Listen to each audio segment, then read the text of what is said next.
বন্ধুসকল, মই আজি আপোনালোকক এনেকুৱা এটা কাহিনী শুনাম যিটো কাহিনী আপোনালোকে জীৱনত শুনি পোৱা নাই আৰু এয়া কোনো মিছা কাহিনী নহয় বা মিছা কথা নহয়। আৰু এই গোটেই কাহিনীটো শুনাৰ পাছত যিখন থানাত এই কাহিনীটো কৈ আছিল এগৰাকী মহিলাই, সেই পুলিচ অধিকাৰীজনেও ক'বলৈ বাধ্য হৈ গৈছিল যে মই লাইফত মোৰ কেৰিয়াৰত আজিলৈকে এনেকুৱা ঘটনা শুনা নাই। নমস্কাৰ বন্ধুসকল, মোৰ নাম মিথুন আৰু আপোনালোকে চাই আছে কথা বতৰা চেনেল। যিসকলে মোৰ চেনেলটোত নতুনকৈ আহিছে, চেনেলটো ছাবস্ক্ৰাইব কৰি ল'ব, কাৰণ মই আপোনালোকৰ বাবে আনি থাকোঁ ৰিয়েল কিছুমান ক্ৰাইম ভিডিঅ', যিবোৰ ঘটনা হয়তো আপোনালোকে টিভিত দেখা নাপায় বা যিবোৰ ঘটনা আপোনালোকে বাতৰি কাকতত নাপায়। এনেকুৱা ঘটনা কিছুমান মই আপোনালোকৰ বাবে লৈ আহোঁ, যিবোৰ খুব আচৰিত আৰু খুব চিন্তা কৰিবলগীয়া বিষয়ৰ ঘটনা। ঠিক তেনেকুৱাই আজিৰ ঘটনাটো। আৰু আজিৰ এই যিটো ঘটনা মই আপোনালোকক ক'ম, এই গোটেই ঘটনাটো হৈছে ইউপিৰ সীতাপুৰ ডিষ্ট্ৰিক্টৰ মেহমুদাবাদ কটৱালী আৰু ফুলৱাৰীপুৰ গাঁৱৰ। এই ফুলৱাৰীপুৰ গাঁৱৰ তিনিজন মানুহৰ বিষয়ে, আৰু এই তিনিজন মানুহে কি কৰিছে এয়া আপোনালোকে শুনি আপোনালোকে কমেণ্টছত নিশ্চয় জনাব যে ঘটনাটো আচলতে আপোনালোকে কি ভাবিলে। এনেকুৱা ঘটনা কেতিয়াবা হ'ব পাৰে নে নোৱাৰে? আচৰিত ঘটনা। এগৰাকী মহিলা আৰু লগত দুজন পুৰুষ মানুহ আৰু দুজন সৰু সৰু ল'ৰা ছোৱালী। এই পাঁচজন মানুহ যোৱা 21 আগষ্টৰ দিনাখন সীতাপুৰ থানালৈ যায়, আৰু এই থানাত গৈ মহিলাগৰাকীয়ে কয় যে আমাক বচাওক, আমাক ঘৰৰ মানুহে উলিয়াই দিছে। এই কথা যেতিয়া পুলিচ অধিকাৰীয়ে শুনে, তেখেতে সোধে যে মোক সম্পূৰ্ণকৈ কোৱা, ঘটনাটো কি হৈছে। তেতিয়া সেই মহিলাগৰাকীয়ে আৰম্ভ কৰে নিজৰ কাহিনী। 1 বছৰ আগৰ কথা। 1 বছৰ আগতে এই ল'ৰা ছোৱালী দুজনী যে নাছিলে, এই ল'ৰা ছোৱালী দুজনৰ কাৰণে কিতাপ কিনিবলৈ তেখেতে ঘৰৰ পৰা অলপ দূৰত চহৰৰ পৰে, সেই চহৰলৈ গৈছিল। আৰু সেই চহৰত যেতিয়া কিতাপ চিতাপ কিনি ঘৰলৈ উভতি আহোঁতে এখন টেম্পুত উঠে, আৰু সেই টেম্পুত বহি আছিল এই দুজন যেন পুৰুষ মানুহ গৈছে, এই দুজনৰ এজন, যিজনৰ নাম হ'ল নীতিন শৰ্মা। আৰু এই নীতিন শৰ্মা সেই অটোখনত বহি আছিল, আৰু যেতিয়াৰ পৰা এই মহিলাগৰাকী উঠি তাত বহে, মহিলাগৰাকীয়ে মুখৰ ফালে চাই থাকে। আৰু চাই থাকোঁতে এই মহিলাগৰাকীৰ নাম হ'ল অঞ্জু বৰ্মা। আৰু এই অঞ্জু বৰ্মাই তাক সোধে যে মোৰ মুখলৈ কেলৈ চাই আছ? তেতিয়া এই নীতিনে কয় যে মই তোমাক চাবলৈ ভাল লাগিছে, তুমি বৰ ধুনীয়া, তুমি সুন্দৰ দেখিবলৈ, মই যিমান চালেও মোৰ মন মিটা নাই। এইবোৰ কথা কৈ লাহে লাহে দুয়োজনে হাঁহি ধেমালিৰে কথা কোৱা আৰম্ভ কৰিলে। আৰু অৱশেষত যেতিয়া অঞ্জুৱে নামিবৰ সময় হয় অটোখনৰ পৰা, তেতিয়া দুয়োজনৰ ফোন নম্বৰো দি লয়। আৰু ইয়াৰ পৰা আৰম্ভ হয় দুয়োজনৰে প্ৰেম, আৰু দুয়োজনে মোবাইলত তেনেকৈয়ে কথা পাতি থাকে। আৰু এই নীতিনে জানে যে সেই অঞ্জুৰ এজন ল'ৰা আৰু এজনী ছোৱালী আছে। আৰু এই অঞ্জুৰ লগত যি মই আপোনালোকক কৈছোঁ যে তিনিজন মানুহ গৈছিল, দুজন পুৰুষ, সেই দুজন পুৰুষৰ এজন হৈছে শুভম বৰ্মা। আৰু এই শুভম বৰ্মা হ'ল সেই অঞ্জুৰ প্ৰথম গিৰিয়েক। এতিয়া ঘৰত কোনেও গম নাপায়, দুয়োজনে সদায় কথা পাতি থাকে। আৰু অৱশেষত 6 মাহমান পিছত এনেকুৱা এটা দিন আহি যায় যে সেই নীতিনে জবৰদস্তি কৰে যে মই তোমাক বিয়া পাতিব বিচাৰোঁ, মই তোমাৰ অবিহনে জীয়াই থাকিব নোৱাৰোঁ। আৰু তাইও বিচাৰে তাৰ লগত থাকিবলৈ। কিন্তু ইয়াৰ সমস্যা যিটো ওলাই পৰিছে, এতিয়া ইয়াৰ সমাধান কি, কেনেকৈ সিহঁতে একো হাই কাজিয়া নোহোৱাকৈ একেলগে থাকিব পাৰিব। আৰু এই কথা বহুত ভাবি চিন্তি এই অঞ্জুৱে কি কৰে, নিজৰ যিজন গিৰিয়েক শুভম বৰ্মা, এই শুভম বৰ্মাক সকলো কথা খোলাখুলিকৈ কয় যে এনেকুৱা কথা, যে মই এজনক ভাল পাওঁ আজি 6 মাহ ধৰি, আৰু মই তাৰ লগত থাকিব বিচাৰোঁ, আৰু তুমিও যদি থাকা একেলগে, মোৰ কোনো বাধা নাই। কথা শুনি গিৰিয়েকে আচৰিত হৈ গৈছে। আৰু আপোনালোকে জানে যে আজিকালি এটা ফেমিলিৰ ভিতৰত থাৰ্ড পাৰ্চন এজন আহি পেলাই কি অৱস্থা হয় আপোনালোকে নীলাদ্ৰামৰ কথা গম পায় বা পাহাৰৰ পৰা ঠেলি দিয়া কথা গম পায়। বহুত এনেকুৱা ঘটনা আমি দেখিবলৈ পাওঁ বা শুনিবলৈ পাওঁ। কিন্তু ইয়াত এটা উল্টা প্ৰতিক্ৰিয়া হৈছে। এই গিৰিয়েকজনে কি কৰে, তাইক বহুত বুজাবলৈ চেষ্টা কৰে, তাই ওলোটাকৈ গিৰিয়েকক বুজাবলৈ চেষ্টা কৰে। এনেকৈ বুজাবুজিৰ মাজত এদিন হ'ল কি, এই শুভমে নিজে মৰিবলৈ চেষ্টা কৰে ৰছী লগাই, কিন্তু কিবা কাৰণত ছাকচেছ নহ'ল।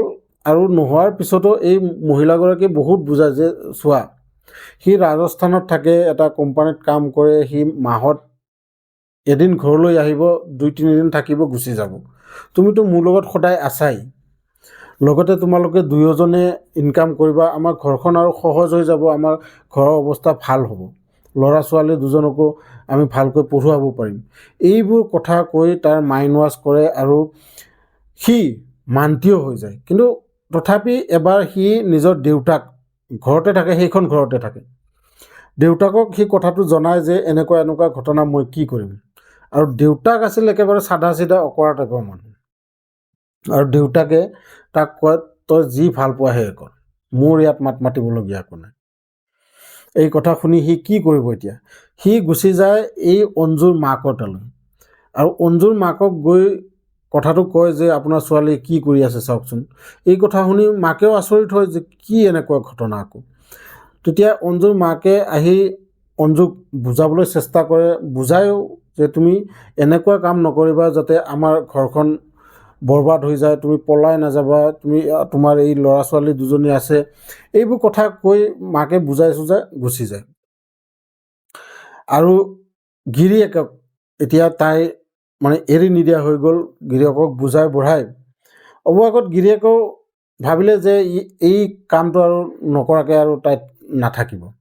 গতিকে সি যোৱা 6 মাহ আগত এই নিজৰ ঘনীয়েকক আৰু সেই নীতিনক লৈ গৈ এটা মন্দিৰত বিয়া পাতি দিয়ে। আৰু সিদিনাৰ পৰা এই অঞ্জুৱে নিজৰ শিৰত 2টা সেন্দুৰ লগায়, মানে দুফালে 2টা লগায় দুয়োজনৰ নামত। আৰু তেনেকৈয়ে খুব ভালকৈ আজি 6 মাহ ধৰি তেখেতসকলৰ যি সংসাৰ ভালকৈ চলি আছিল। এই নীতিনেও ল'ৰা ছোৱালী দুজনক খুব মৰম কৰে, ল'ৰা ছোৱালী দুজনেও তাক খুৰা খুৰা বুলি মাতে। আৰু গিৰিয়েকেও সিয়ে একেলগে বহি যেন মানে ঘৰত কোনো এনেকুৱা হাই হাল্লাই নাই, দুজনৰ ইমান মিলা প্ৰীতি। আৰু এই দেখি অঞ্জুও বহুত সুখ, তাইও ভাবে যে দুয়োজনৰ মাজত যাতে হাই কাজিয়া নহয়। আৰু এই মিলা প্ৰীতি দেখি তিনিওজনৰ যিটো সংসাৰ ভালকৈ চলি আছিল। কিন্তু যোৱা 21 আগষ্ট তাৰিখে এই যিটো ৰক্ষাবন্ধন আহি আছে, আপোনালোকে গম পায়, এই ৰক্ষাবন্ধনৰ বাবে ঘৰলৈ আহে এই যিটো শুভম আছে, এই শুভমৰ দুজনী ভনীয়েক বিয়া হৈ গৈছে, কিন্তু ঘৰলৈ আহে ভায়েকক ৰাখি বান্ধিবৰ বাবে। আৰু এই অহাৰ সময়ত দেখা পায় যে শুভম কামলৈ গৈছে আৰু অইন যিজন নীতিন, সেই নীতিনে ঘৰত আছে। ঘৰত থাকোঁতে সুধিলে যে কোন হয়, কি কথা, তেতিয়া ক'লে যে সকলো কথা ভাঙি ক'লে।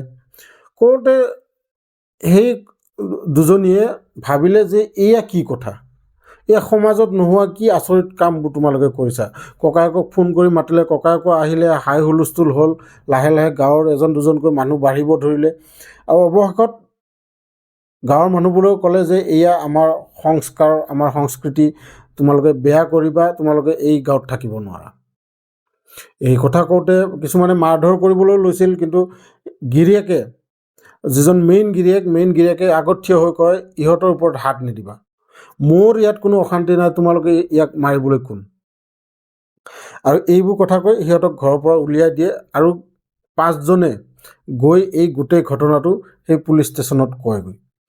তেতিয়া পুলিচে যিকেইজন মানুহ আছিল গোটেইবোৰে আচৰিত হৈ গৈছে যে কি ঘটনা এইটো, আৰু এনেকুৱা কেছত এতিয়া কি বিচাৰ কৰিব।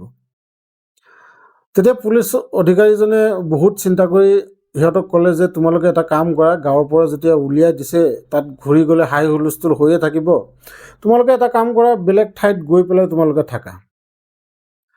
আৰু এই কথা কওঁতে সেই অঞ্জুৱে পুলিচজনক কয় যে আমাৰ বহুত লাগতিয়াল বস্তু ঘৰত পৰি আছে, এইখিনি বস্তু আমাক আনি দিয়াৰ ব্যৱস্থা কৰক, আমি গুচি যাম। এই গুচি যাম বুলি কওঁতে পুলিচজনে দুজন কনষ্টেবল ঘৰলৈ পঠাই দিয়ে, যিবোৰ বস্তুৰ লিষ্ট আছিল বনাই লৈ যায় আৰু সেই শুভমৰ দেউতাকক গৈ সেই লিষ্টখন দিয়ে আৰু শুভমৰ দেউতাকে সকলোবোৰ বস্তু ঘৰৰ পৰা ওলাই দিয়াৰ পিছত সেই বস্তুখিনি লৈ কনষ্টেবল দুজনে পুনৰ থানালৈ ঘূৰি আহে। থানালৈ ঘূৰি আহি বস্তুখিনি অঞ্জুৰ হাতত গোটাই দিয়ে আৰু এই 5জনে মিলি এখন গাড়ী ভাড়া কৰি কলৈ গুচি যায় আজিলৈকে এওঁলোকৰ খবৰ পোৱা নাই। পিছত যদি কিবা ঘটনা হয় এয়া মই আপোনালোকৰ বাবে পিছত আপডেট আনিম, কিন্তু বৰ্তমানলৈকে এওঁলোকৰ কোনো খবৰ নাই, ক'ত গৈছে ক'ত নাই। আশা কৰোঁ এওঁলোকে ভালে থাকিব, কাৰণ ইমান দিনে যদি ভালে আছে এতিয়াও ইহঁতে ক'ৰবাত কামৰ ব্যৱস্থা কৰি ভালকৈ নিজৰ সংসাৰবিলাক চলাই যাব। আপোনালোকে এই ভিডিঅ'টোৰ বিষয়ে কি ক'ব বিচাৰে? এই তিনিওজনে ভাল কাম কৰিছে নে বেয়া কাম কৰিছে, ইয়াৰ বিষয়ে নিশ্চয় আপোনালোকে কমেণ্ট বক্সত লিখিব। আৰু পুনৰ এবাৰ অনুৰোধ কৰিছোঁ আপোনালোকক, চেনেলটো যদি ছাবস্ক্ৰাইব কৰা নাই ছাবস্ক্ৰাইব কৰি লওক। মই আপোনালোকৰ বাবে এনেকুৱাই ইণ্টাৰেষ্টিং যিবোৰ ৰিয়েল ক্ৰাইম, ৰিয়েল ষ্টৰীৰ বিষয়ে আপোনালোকৰ বাবে লৈ আহি থাকোঁ। আপোনালোকে যদি ভাবিছে এই ঘটনাটো মিছা, তেনেহ'লে আপোনালোকে গৈ এবাৰ গুগলত ছাৰ্চ কৰি চাওক, আপোনালোকে গোটেই কাহিনীটো গম পাব। লগ পাম এনেকুৱা এটা ইনফৰ্মেটিভ ভিডিঅ' লৈ, তেতিয়ালৈকে ধন্যবাদ।